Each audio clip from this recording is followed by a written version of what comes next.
So please, ladies and gentlemen, I would like you guys to put your hands together for our next panelists. Please let us invite them to the stage. First off, Mr. Jason Q, the co-builder of AMT Community. Please give it up for Mr. Jason Q, ladies and gentlemen. Thank you. Next, I would like to invite Mr. Matthew Pragasam, the COO of WorldQuest. Next, I would like to invite Ms. Jasmine Ng, the CEO of RAZER. And of course, I would like to invite Ali Madhavji, the managing partner of Blockchain Founders Fund. And of course, I would like to invite our moderator, Sonny Mohanty, the Senior Business Development Manager of LATOKEN. And last but not least, for our panelists, I would like to invite Mr. William Tien, the CEO of TienChat. Enjoy.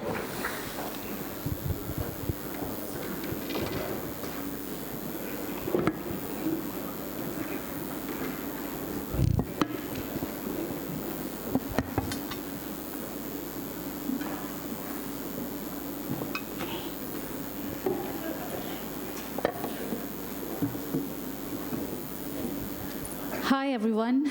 So it was a last-minute swap. So we were like really gearing up for this.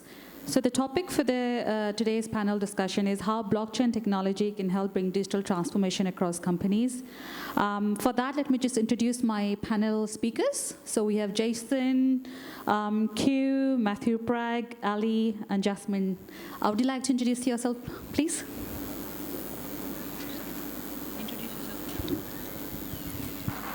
Okay. Good afternoon, ladies and gentlemen. I'm Jason, a co-builder from AMT Community. Okay.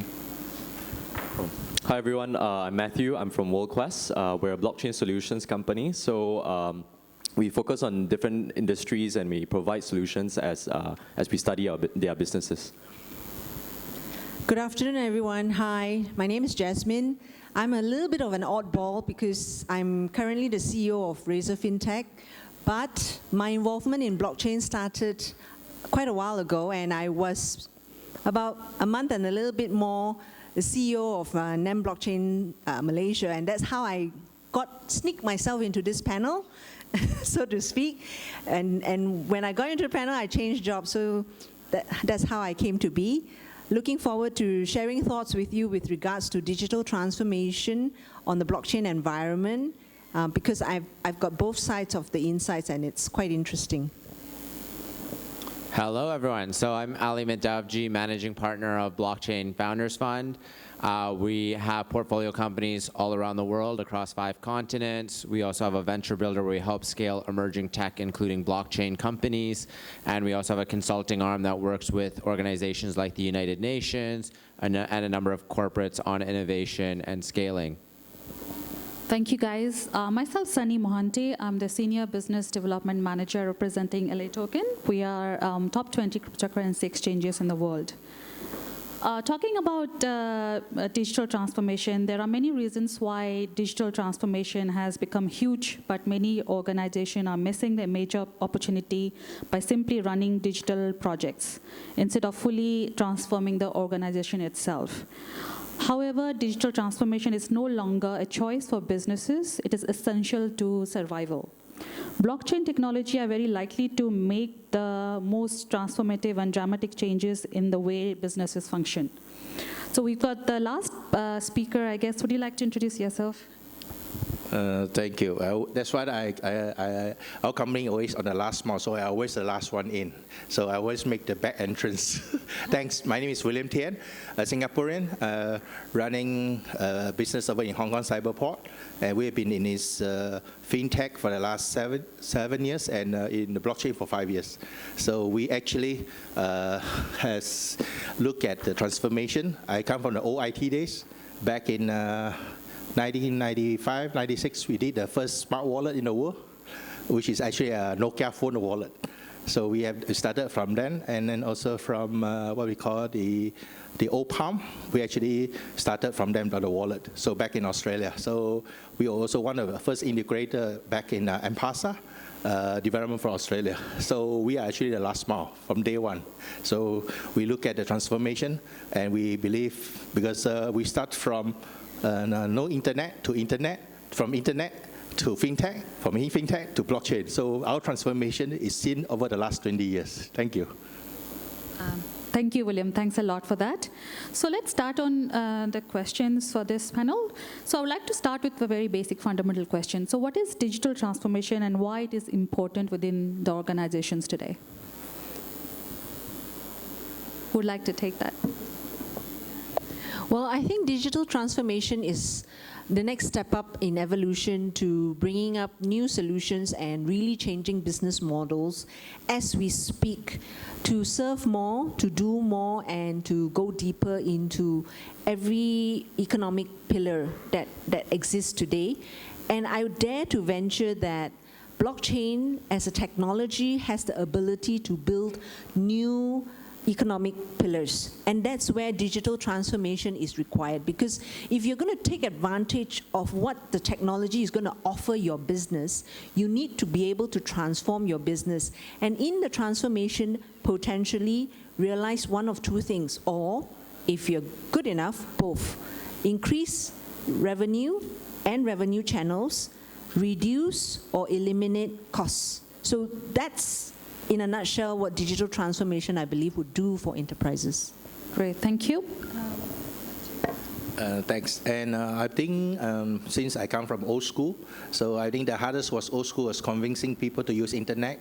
And then I make money by selling email address at 20 Aussie dollars back in 1995, 96. So I understand how to transform that easily. And then remember, when they were selling email address, there is no computer. So they had to go to the library for the computer because they cannot afford a computer. I've done that. But then that was actually how we got into the industry. And then I found it's not that easy. It's not that hard, it's not that easy, it takes time. So time actually revolved, and we are actually very happy. 20 years ago, we are talking about telephone. Now we are talking about internet, and then we are talking about blockchain. But at the end of the day, it's still telephone. The last mile, without the phone, you still don't have your internet. Okay, thank you, William. Anybody else? Okay, so what technologies are driving digital transformation, and what is the main contributing factor of blockchain? Sure, I'll take that. So, I mean, there's a number of factors and technologies impacting digital transformation, right? So you can think about machine learning and AI, which are very much important things for businesses to look at on how to, leverage automation. You're looking at things like computer vision. You're looking at things like IoT as well, and how that pairs with your business, and does it pair with your business, right? And to my fellow panelists here who talked about looking at what is the real factor? Is it increasing revenue? Is it decreasing costs, right? And you can break that down further into looking at, how is that actually creating value for your customer? And so with blockchain, it does this in a number of ways, right? But it really depends on the company and the use case that you're finding within it. But looking at how essentially what an advanced database has, which is a blockchain, with properties like smart contracts, and does that help to, improve trust, or essentially eliminate the need for trust in a situation where you might need to trust a partner. So it can help with reducing inefficiencies in that respect. Or looking at other areas where, working between multiple parties can be more effective by using a blockchain and maybe pairing it, say, in a supply chain context with IoT devices so that you have more accurate information in real time coming in. So it's these sort of things that need to be looked at, and it's not just blockchain alone, but it's leveraging and looking at all of these different emerging technologies and how they apply to your business. Yeah, so I really agree with Ali in this case. Because blockchain is really, it's pretty complex as you would compare it with IoT devices and also cloud computing. We're all very, very familiar with cloud computing. But in terms of blockchain, we're still trying to figure out where can we implement this. I think we hear a lot of times that blockchain can be implemented in supply chain. It can be used to remove intermediaries. But today it is very much, I think I say this all the time, that it is a platform for developers to really adopt this technology. It's really a lot of education that developers should build more applications for other developers as well. And I think NAM has done a very, very good job in this, and especially right now, because coming from a software development background, what developers tend to do when they want to build a great product is that they try to find a great community, a development community. And a community is so important when it comes to blockchain development, because right now the community is still very, very small. And if there are more products out there, it actually helps to promote other developers to actually use blockchain technology in part of their system. Not all, but part of their system, to really realize what to put on-chain and what to put, what should be on off-chain. So off-chain can be cloud computing, it can be a traditional system, right? So blockchain is truly at this point a part of I mean, it's not, it won't take, it won't represent the whole product that you're coming out with, but it will be just a part of the solution that you're providing. Okay, great. I think you touched upon a great point about software development. I just wanted to ask you one question. What is your advice for the people who want to move into the blockchain technology, who do not have prior sort of software development experience, for example, C, C++ or something? Do you think a background of software development is required to move into blockchain development, or you can start fresh? So I still do think that software practices is still very important. You still need to know the basics of how to do programming, how logic actually works. And the biggest difference between programming on blockchain and also traditional systems is that the information that you put on the blockchain is permanent, right? And a lot of times, developers will worry one thing, because if you were to program on a blockchain, it's very costly to roll out. And if there's an issue with your code, which is already broadcasted on blockchain, you have a big problem, a very, very big headache, right? So to really begin with blockchain development, you have to have some basic programming knowledge. And I really do believe that blockchain should be part of a educational course in school, just like how cloud computing has being adopted into part of the course in many universities. Yeah. Okay, great. Thank you. That's a great. Yeah, you want to add something? I definitely agree that to build software on blockchain, it would be a plus if you had software development background or some knowledge in software development. However, if you don't, so that's where I think NEM is great, because it's very easy to develop on NEM. A bit of advertisement for my previous employer. So it's actually a very easy place to build your own apps on the NEM blockchain. So you still have the blockchain criteria and blockchain benefit, except that it's a drop-down menu where you select, and then you can start from scratch as long as you don't have too much traffic going on to what you've already built. So that's the fun part. And yes, it would be great if we had blockchain in schools and governments actually push blockchain knowledge and development skills as if they were doing like a normal ICT curriculum as part of it. That would be very good, because I seriously believe that blockchain is a foundational technology for the future. It's just a question of how many people get on it and start improving on it and really start realizing a lot of dreams on it. Excellent. Thank you, Jasmine, for those really valuable points. Schools, governments, everybody should promote blockchain technology. So I've got some Mr. William to talk about it as well. Yeah. Thank you. I think there's one thing about this. That's why I say I come from old schools. Software will actually learn also from old school. It's very difficult when you start from basic, Fortran, and all the way up. And we found that software that's developed now on blockchain, everybody can do it, even you don't have computer skills. There's one joke about this is that you can download a smart contract and you actually can make a token tomorrow. And then you can fail because nobody cares. But once you actually because I have a mate of mine back in Australia, and it was a school project. And the school says everybody has to write a smart contract. And then nobody has done a smart contract. And all they did was the father was saying, let's start a smart contract in the family. Let's see how it works. And it's only a case study. But what happened? It becomes a school project. So everybody now is able to show the technology which they don't have computer skill. They start to learn from this. I think the new blockchain era is changed. It's no more professional. I will say there's 3 layers. The first layer is where the architects. The second layer is where the engineer. The third layer is the ideas. So what happened is only the ideas is created, able to be developed by the engineering. That means you upgrade on the engineering, perfecting the system. And the last one, of course, is the architecture, like for instance, where you have NAM, Neo, or whatever, the Ethereum, then that's where you choose the platform that suits you. Or you like the game, you go for Neo. You like to do a smart contract, you go for Ethereum. And it's just day one, you can do from zero. And no need to buy a software. That's the only thing you want. So I'm going to jump in here, right? So when you look at actual adoption of blockchain, I mean, most of these aren't even used in reality, right? And like, you can't develop on blockchain if you don't have skills. I mean, you need to be able to develop. I mean, look at the best companies in the world and what they're doing on blockchain. You need developers to do this, right? Like, the ideas part is great, but like, if we're talking about creating coins, that's something completely different. That's not actually necessarily creating value in the world. Well, I guess it's artificially creating value, but it's not creating real value.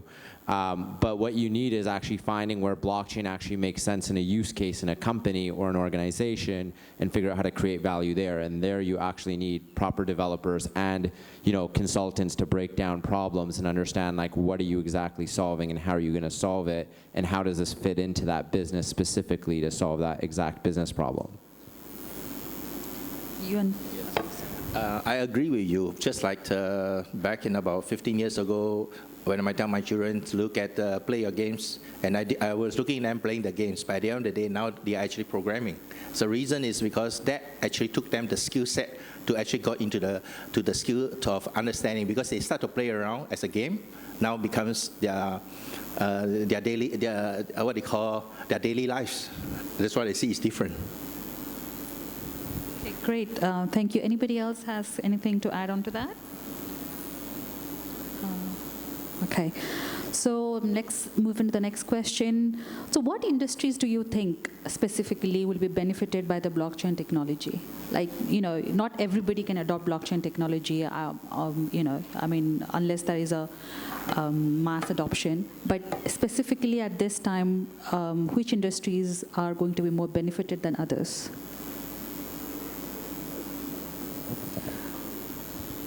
Okay, yeah. So at this point, I'm looking at 2 industries because we have clients in those areas which that provide us with a challenge, and we're looking to solve it. So one is medical, and the other would be supply chain and logistics. So I think that's pretty straightforward. You have a lot of solutions in supply chain and logistics. Very different from one to the other as well, to really understand how much to put on the blockchain and whatnot, because blockchain is still, at some point, if you're speed critical, if your data requires to be what you call being relayed quickly, I think blockchain at this point is maybe from one blockchain to the other it can vary very differently, but for right now, we try to look at what we can put on-chain and off-chain. And for the medical part, right, we're looking at, maybe I'll just share a little bit. In the Philippines, what we understand from our client is that people actually pay for their medical certificate, right? You pay to get your medical certificate. At the same time, there's a lot of fake MCs, right? That's what they said.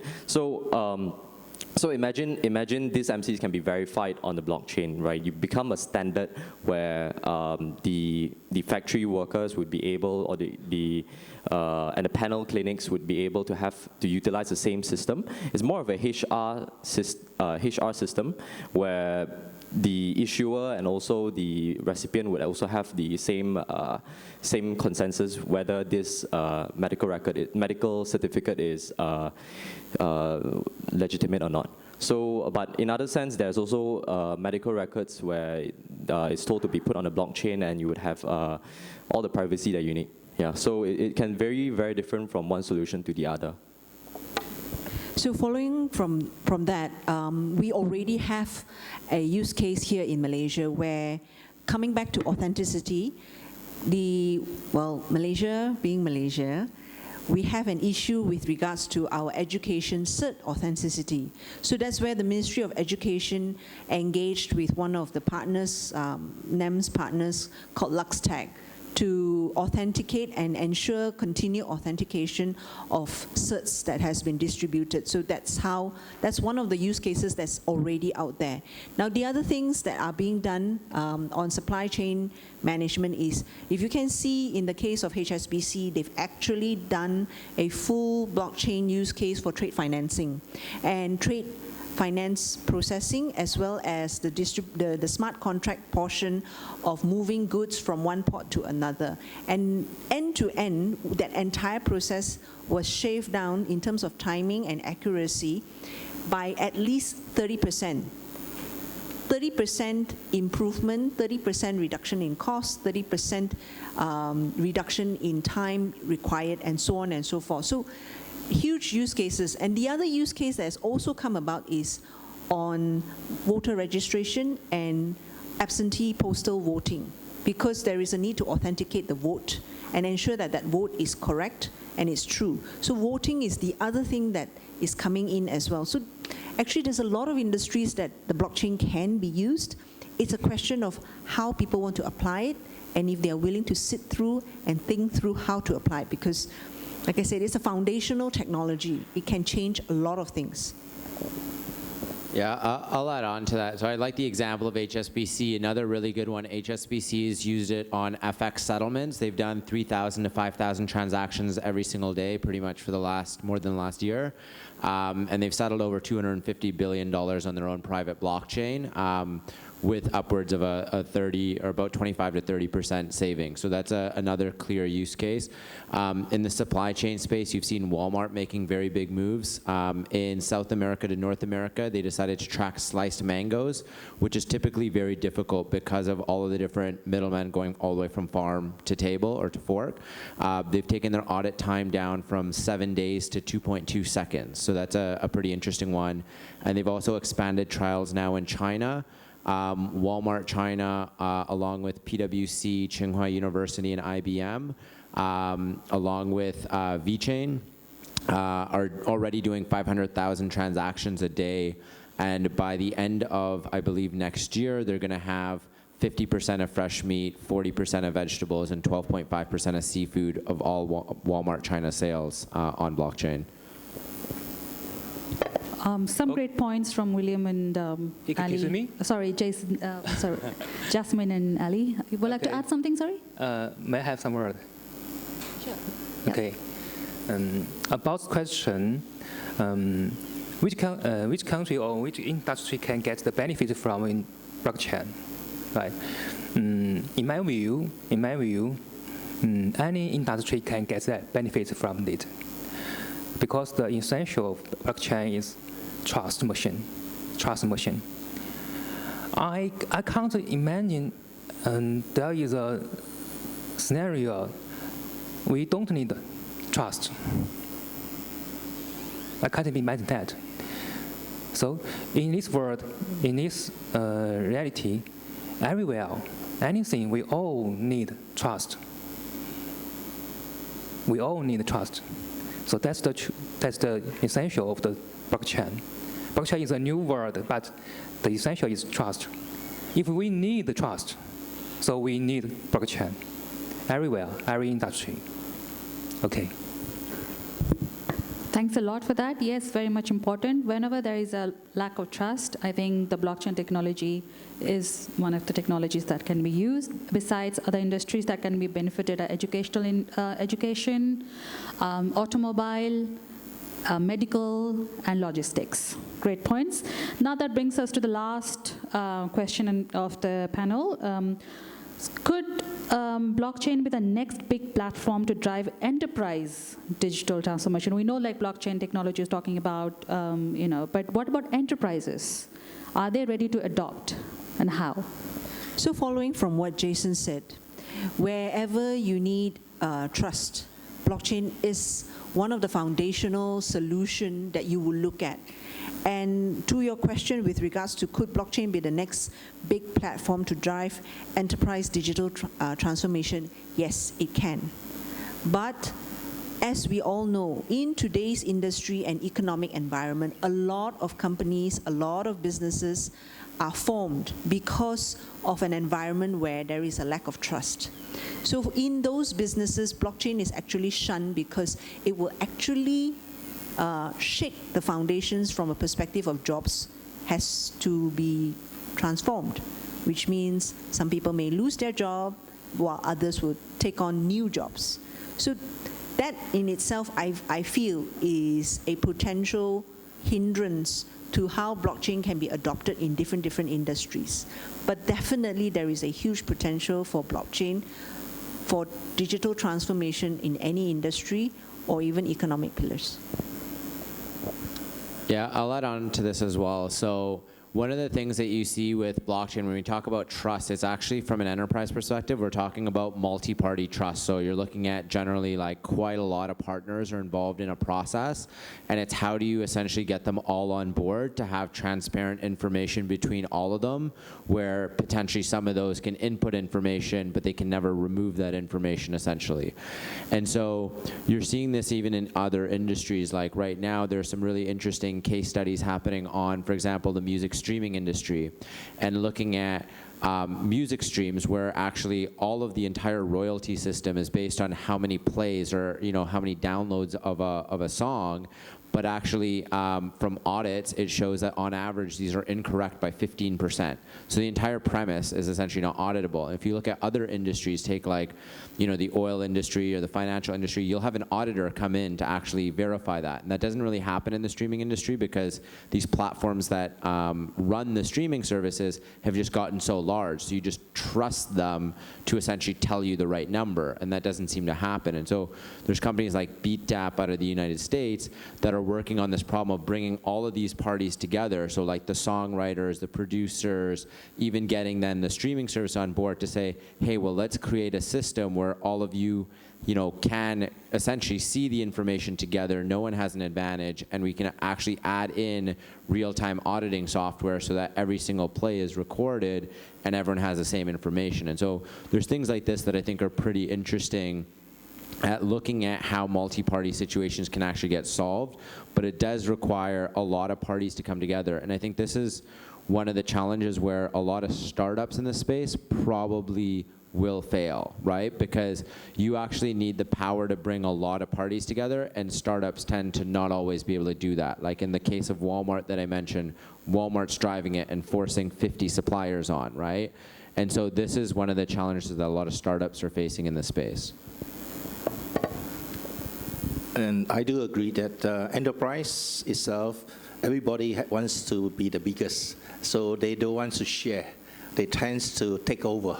So I think I come from the old school, also on the financial sides. So the bigger you grow, the more you want to control power. So what happened at the end of the day is, I look at this as the first level of like blockchain. We have maybe what they call stage 1, stage 2, stage 3.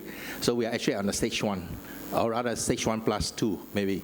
But what happened, the stage 1 are the Bitcoins, everybody have Ethereum, so those are the founding top hundreds, top 1,000 in the front. So the next level that comes out is getting the fine-tuning into enterprise. That means you select the best one that suit, because at that time, they don't know which one was the best. Now you have the time to select. And the next one will follow will be the third level, second level, will be the users. So when all these users case all come out truthfully, whether it's going to be a business, could be a taxi, or could be even a food delivery, all because you work definitely with enterprise, because enterprise is the only one that has the money, the control, and the proper, what we call the management system to run it. So what I see now, we are still too early to talk about it. Even in China, I tell you one thing, I'm so surprised. Even they stop off on all this crypto, they actually do blockchain. So as of this year, I think it was April, May, the Guangzhou itself, when you register a company, you're actually on a blockchain, and it's implemented by the government. And all the certificate you have is actually, they have actually a hashtag. So even last year, we helped to participate in one of the Harry Crab program, where they actually tag every hairy crab on a hashtag. And that's the logistic way of testing. Whereas I think there's one thing about it is because they have a big pool of digital user, whereas in the world, we don't have. That's the reason why Chinese, I noticed they move very fast, and they move from the government level. As what you're saying, which level? The highest level is the government. So if the government don't come in, or rather like in come here Malaysia, we also see the government coming to support. If the government don't support, somebody from the top has to come in. And the enterprise, in order to survive in that environment, has to follow the system. So that system has come up from somewhere, from the government, come up. Like even Singapore have put up the government, but who's coming in? Only the top groups are coming in. But still, there's still too many unknown. So I look at this, it's still very early. But there's one good thing about us. We can allow to fail because we learn. So I will look at another 3 years, then we actually talk to the second level of blockchain, which is blockchain 2.0. This is where we're looking at. Okay, great. There's a lot of informative session today about blockchain, digital transformation, adoption, government support, and enterprises adopting it. I'm very conscious of the time now. Thank you, panelists. Thanks, speakers, for your valuable inputs about the session, panel session. And thanks a lot, and have a great day. Thank you. Thanks.